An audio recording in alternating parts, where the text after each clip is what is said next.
Hi everyone, this is Cheryl and this is my YouTube channel, Ypifany. And as always, if you like this video, then like this video. Just hit the like button and also subscribe or send it to someone who you think would be interested in learning development and evaluation. So I have something very exciting to share with you. I have discovered someone that, I mean, he doesn't know this, but in my mind, he is now my best friend, okay? Because the things he talks about and the perspective he has of learning is absolutely amazing, and I'm so happy to have discovered him.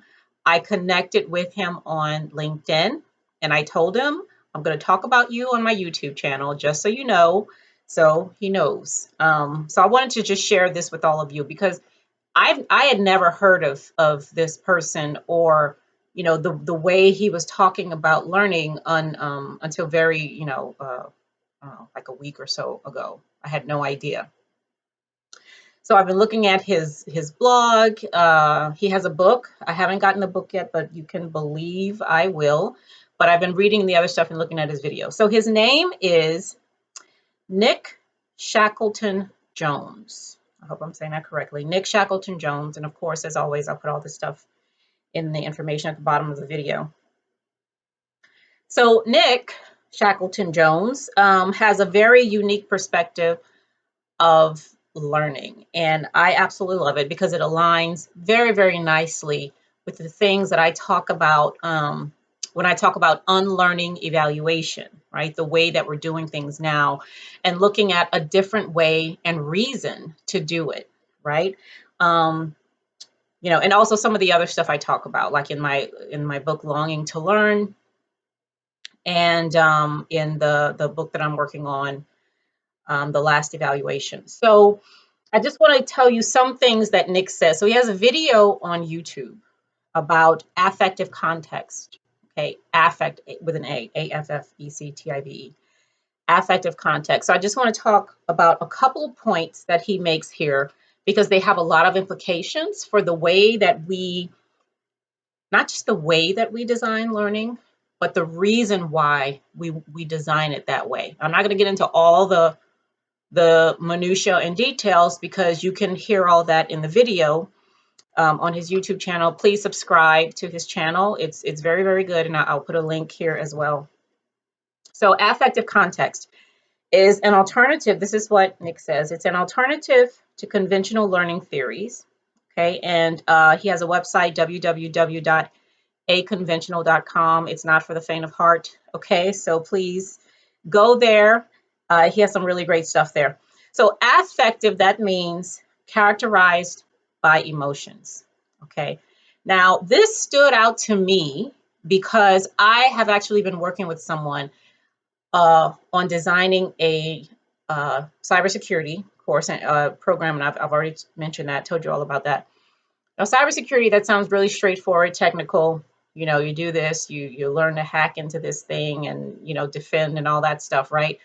Very technical sound. It sounds like, there wouldn't be a whole lot of emotion or, anything in there. But we are actually building affective context into the classroom, like into the things that they're doing, being sure that we're creating an environment where the learners, just like Nick says, the learners feel like they're pulling the information because they're already contextually invested in doing that. So for instance, I talked about one of my, no, it wasn't a video, it was a talk that I did, right? I talked about hating Excel.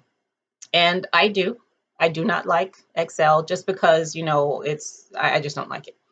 Well, I found myself using it a couple days ago, and I got stuck with something. I did not create the table or whatever that stuff is called. Someone did it for me, and I was just filling it out. So I got to a part to where I wanted to go to another line within a box. Now, if you know Excel, you probably know what I'm talking about. But if not, don't worry. It doesn't have anything to do with that. But so I wanted to go to the next line, and I had no idea how to do it. So, which frustrated me because I'm like, okay, I don't want to call this person again to come over. I mean, they've already helped me with this. So, what the heck do I do? So I went to YouTube and I typed in creating another line in Excel or something like that, right? And, some instructions, a video came up. It was exactly what I needed to do. So I looked at the video. While I was looking at it, I was doing it, on my computer. So I have two screens here, right? So I was doing it on my computer and it worked. And I was excited. I was no longer frustrated. I found the answer that I needed, at the time that I needed it. So now I know, probably forever, if I want to create another line in Excel under what I'm doing, I just press Alt Enter. That's how you do it. Okay. Now I took 1 week of Excel training when I first came in government, right? I don't remember anything from that. Not one thing that I remember from that, right? I took it because they said I needed it and, they paid for me to go to it. So I did it. But, I knew absolutely nothing and didn't come back to me when I needed it in that moment. I actually had to go, like Nick says, pull that information because I was frustrated, so I needed to move forward. So I pulled that information so that I could learn something right then and there, get it done, and I did it, and we're good now. So characterized by emotions, right? So I have a lot of stories about that, like why I learned something because I was emotionally, invested in learning. So something else that Nick says that's very interesting. He says learning is not knowledge transfer. So I know a bunch of you are going to clutch your pearls at that. You need your smelling salts and all that other stuff. But the way that he explains it, he says when we learn things, we wrap or tag it in our affective context, right? So which gives it meaning. So if you think about this was really interesting. Okay, so yesterday I had a conversation with one of my former colleagues. Okay, and we were talking about my my undergrad, and I was talking about the most influential class I had in my undergrad. So I went to South Virginia University in Rhode Island, and I was taking an Old Testament class. Okay, the first day we had to take a very simple test. It was like 10 questions or something, right, about the Bible. So here I am, I've been going to church since I can remember. Of course, I know the Bible. 10 questions, I'm going to get all of these right. This is super easy. I'm happy I took this class. It's going to be a breeze. Took the test. I got every single question wrong. I failed that test and I was shocked.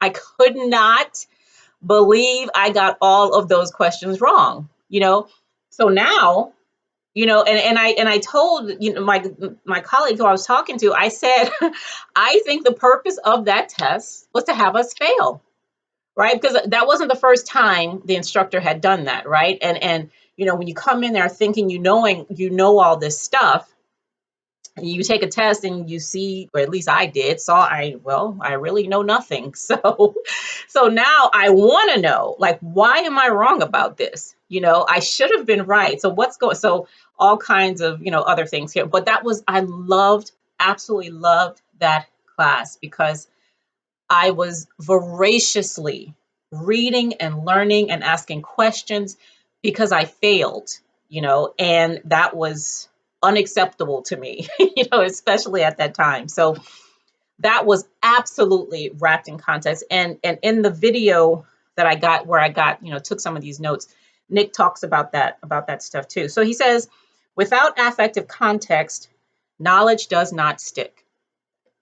And I can absolutely, from my own experience, and maybe you can too, you can agree with that, right? Because so if you think about the most influential course or program or learning event or activity and it doesn't have to be anything formal, just around your house when you were a kid or something that you learned, to do.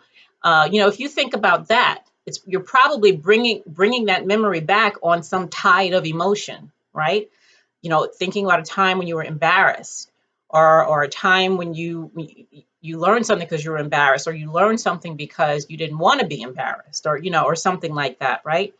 I know for a fact that we can all think about things like that. So something else. So he asked the question, why is it important? Okay, why is affective context important? He talks about, he talks about failure and fear of failure are powerful emotional context. So many of us, like I just said, that story when I was at Salve Regina, that was a very powerful context for me. And something else he says that's very interesting. He says to deliver resources instead of courses. Now, if you think about that, like really, really think about what that means. So when I went to look for what I needed for Excel, which actually reminds me of I think it's called the 5 moments of need, 5 moments of learning need, right? And one of those is when, I forget what all 5 are, but one of those is like the instance when I needed to go and find that thing for Excel. So it reminds me of, that was like a resource. So look, the video that I had, that was a resource for me at the time, so that I can do this task. Okay, there's a task I need to get done, and I need some resource to help me to do that, right? We don't really think of courses and learning like resources, right? We really don't. The only time that I can see a course as a resource is when it's informal, right? I know what I need at a particular time. Okay, I know that I'm trying to cook a pie or whatever, right? So I go to all recipes and I see how to do that, and I'm looking at the directions, and I'm doing it, right? Because this is helping me to complete some task that I have to do. Versus me, I'm not cooking or anything, but I'm just going to, a course on making pies, but why? Like, why am I there? One thing that I was taught in hypnosis class was that boredom is a sign of stress, because you are searching for a way to be engaged, right? So, and you can't find that. You can't find relevance. You can't find meaning. So, boredom is that's you being stressed out, because you want to be engaged. You don't want to be bored. You want to be engaged. You want to see relevance. You want to be able to use all this stuff that you're hearing, but you're just unable to, right? So boredom is but if you're delivering a resource, that kind of suggests that there is a task that I want to do, that I want to complete, and this resource or course, is the thing that's going to help me to do that, right? So the relevance is already there, because as he talks about the difference between push and pull, now I'm pulling that information, and it's not being forced upon me, or trying to, you're trying to pack it into my head or anything like that. So he says to create an affective context that the learner create an affective context. So that's the job of the instructor or the facilitator or teacher or whatever, is to create the context, because now I'll do the learning, right? You have to leave the learning up to me anyway. You can't learn for me, right? Either way, I have to do the learning. But if the context is there, then, piece of cake. I'm going to pull the information, the knowledge, the practice, the whatever that I need in order to, complete that task, or do what needs to be done. Now, there's a show on Netflix by Killer Mike. Yes, I said Killer Mike. It's called Trigger Warning. Okay, I'm going to put the title under this video too. So the whole thing, I think he has like 5 or 6 episodes in the whole thing, right? But the second episode, so when I was reading this stuff by Nick, I immediately went to Killer Mike's show, okay? And in the second episode, he's teaching, or let me say, a group of people are learning some vocational skills. I believe it's to do. They're learning to do like electrical work. Okay. Being taught by an electrician. An electrician, mind you, who learned everything he knew from what they said on the show from YouTube. He learned how to be an electrician from watching YouTube videos. Okay. So this group of people, they're learning how to be, how to practice these electrician skills, but they're doing it while being, let me just say, titillated. Okay. So Killer Mike, as part of the learning, he uses provocative pictures and stuff, because in his own research, he found that when you have those kinds of emotions happening at the same time that you're learning something, just what Nick is saying, it sticks. So he said, well, let me try this, right? And he tries it. Second episode is called Trigger Warning. It's on Netflix right now. You can go look at it. And it seemed to work. Like they did very well on their final test and exam, and in practicing the things they had to do. So that just, to me, Killer Mike show. Nick, Killer Mike show helps validate what you're saying. Okay. So yeah, so again, his name is Nick Shackleton Jones, and I recommend that you please subscribe to his YouTube channel. He has awesome videos.